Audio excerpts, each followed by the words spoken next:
Hello everyone. Welcome to my channel. Please subscribe and keep watching more details. General Hospital early spoilers November 24th to 28th. Michael's shocking downfall, Laura framed in wild preemptions. General Hospital spoilers for November 24th to 28th 2025 suggest Michael Corinthos, Rory Gibson, is wrecked, Laura Spencer, Jeannie Francis, is accused of possibly killing someone. And a couple of preemptions to tell you about. This is also the end of November sweeps coming up, plus we've got Thanksgiving week. As we always do on Early Edition Day, we start with what's coming this week and then talk about what's ahead next week. General Hospital spoilers Wednesday, November 19th. Jason worried and Emma furious. On Wednesday, November 19th, we've got Jason Morgan, Steve Burton, asking Alexis Davis, Nancy Lee Grahn, if she really thinks Danny Morgan, Asher Jared Antonison, and Charlotte Cassadine, Bluesy Burke, can save Rocco Falconeri, Finn Francis Carr. We've heard a little bit about this earlier in the week, but she and Rick Lansing, Rick Hurst, plan to basically put Hank Dalton, Daniel Goddard, on trial for filing a false police report. But will the acting DA, Justine Turner, Nazneen contractor, believe several kids over one very self-important researcher, Hank Dalton? Danny, Asher Jared Antonison, asks Charlotte if she has a way to make that happen, and he thinks she does. This could be about them saving Rocco. Also, Vaughn, Bryce Durfee, summons Jocelyn Jacks, Eden McCoy. Now, he's very worried about the danger she's in, but Joss doesn't care. I do wonder if it's about the Dalton case that she had been pulled from, because then on Wednesday at the Brown Dog Bar, Jocelyn is flirting with Dalton and asking him if he wants to get out of there. We have seen him flirt with the younger ladies. He's clearly a creep. GH spoilers. Lulu terrified and Dante goes too far. Plus, Lulu Spencer Bruning, Alexa Havens, opens up to Nathan West, Ryan Pavey.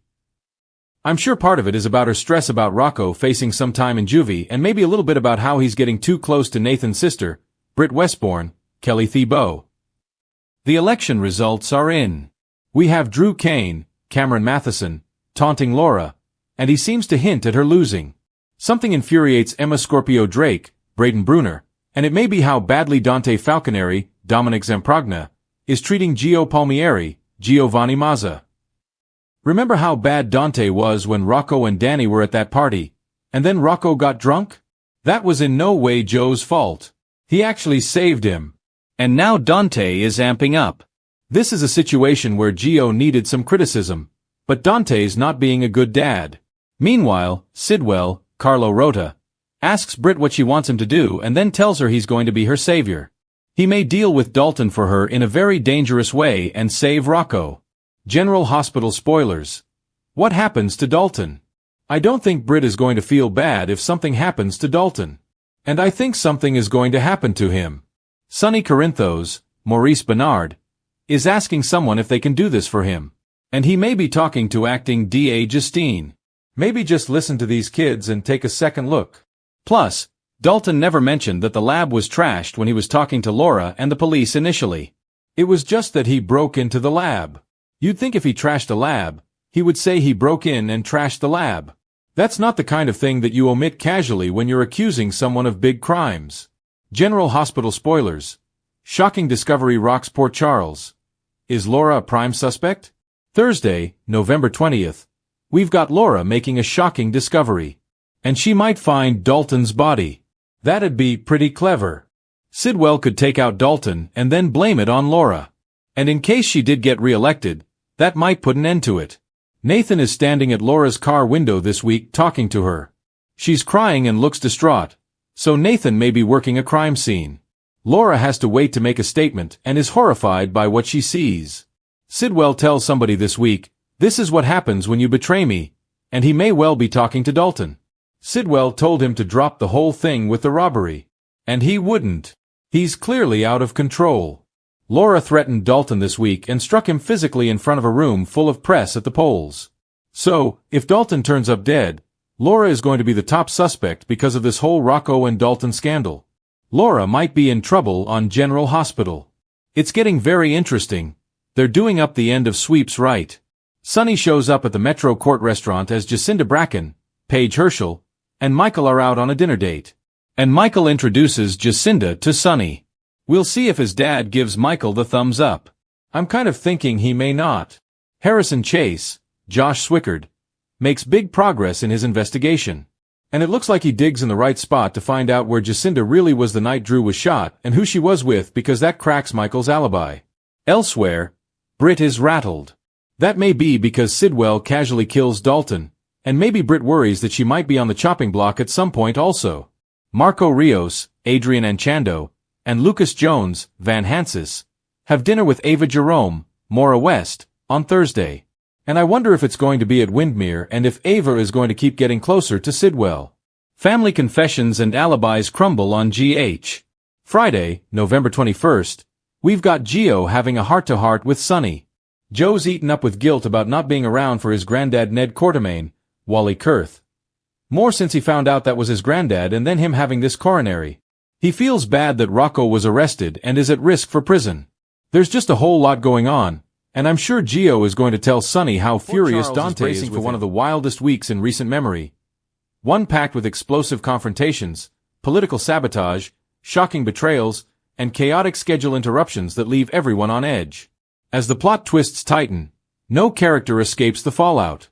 And the biggest shock of all? Michael Corinthos is about to fall harder than ever before. Michael's perfect world comes crashing down. 4 months, Michael has walked a tightrope, balancing power plays, family secrets, and a dangerous sense of moral superiority he's clung to like armor. But this week, the carefully curated world he's built finally crumbles. The turning point begins when new evidence resurfaces involving Michael's covert role in Sonny's legal battles. A tech audit of encrypted files from ELQ's server uncovers a trace of suspicious communication, messages Michael sent months ago regarding Sonny's federal monitoring and pikeman intel. Michael thought he buried everything. He thought no one would ever connect him to the attempt to sabotage Sonny's empire. But someone has been digging. And now, that someone is ready to strike. When Sam and Dante receive an anonymous tip, they follow the digital breadcrumbs straight to Michael. Sam doesn't want it to be true. Dante prays it's a mistake. But by week's end, they're standing in Michael's office at ELQ, with Michael staring at them in total disbelief as they present a warrant. Even worse, Sonny arrives moments later, seeing everything. The confrontation erupts like a wildfire. Sonny's betrayal, Michael's excuses, Dante's disappointment, and Sam's heartbreak collide in one explosive showdown. Michael tries to defend himself, insisting everything he did was out of loyalty and protection. But Sonny sees only treachery. And for the first time, Michael is completely powerless, knowing the truth is finally catching up to him. His downfall has begun. Laura is framed, a calculated political hit. As Michael spirals, the city's beloved mayor faces a crisis of her own, one that could destroy her legacy. Laura Collins is blindsided when the governor's office accuses her of misusing municipal funds, claiming she rerouted emergency budget allocations to an unauthorized program connected to the Charles Street district. Laura is stunned. She's done no such thing. But the documents they produce are real. The signatures match hers. The authorization codes are flawless. Someone has orchestrated a meticulous setup, and they want Laura out of office. Kevin urges calm. Alexis prepares a legal defense. Jordan promises a full investigation. But the more they dig, the clearer the target becomes. This is political warfare. Rumors begin spreading that Laura secretly funneled money to cover for a citywide healthcare mishap. Reporters swarm. Council members question her leadership. Rivals circle like vultures. And behind closed doors, a shadowy figure watches everything unfold with satisfaction. Because this isn't just about removing Laura from office. It's about destabilizing the entire city's power structure. By midweek, Laura makes a bold move. She calls a press conference to publicly address the accusations. Her speech is fiery, emotional, and defiant. Classic Laura Collins strength. But just as she begins to lay out her proof of innocence, the feed suddenly cuts out. Wild preemptions throw Port Charles into chaos. The drama doesn't stop on screen. Viewers in Port Charles, and across the country, are stunned when GH experiences a series of real-time wild preemptions. Severe weather alerts, breaking political coverage, and unexpected network interruptions slam the schedule, forcing episodes to air out of order in some regions. For once, the fictional chaos of Port Charles mirrors the real-world viewing experience. Fans take to social media in a frenzy. Was Michael arrested or did the episode just cut off? Did the Laura press conference get preempted for everyone or just my area? This week is a mess. And I love it. Inside the show, the interruptions become a metaphor for the turmoil hitting the characters. And at GH headquarters, the writers lean into the madness, crafting cliffhangers that feel even more intense when the screen unexpectedly shifts to live news. When the broadcast finally returns, viewers find themselves thrown into Ava's fiery warning and Cyrus's cryptic move. Ava visits Laura amid the political storm, offering her own brand of chilly sympathy. But she also gives Laura a warning. Someone is pulling strings you can't see yet. And they're not done. Meanwhile, Cyrus Renaud watches the chaos unfold from his quiet sanctuary, a smile creeping across his face. He makes one mysterious phone call. Brief, quiet, and deadly. Phase 2, he whispers. Who is he working with? And is he connected to Michael's downfall too?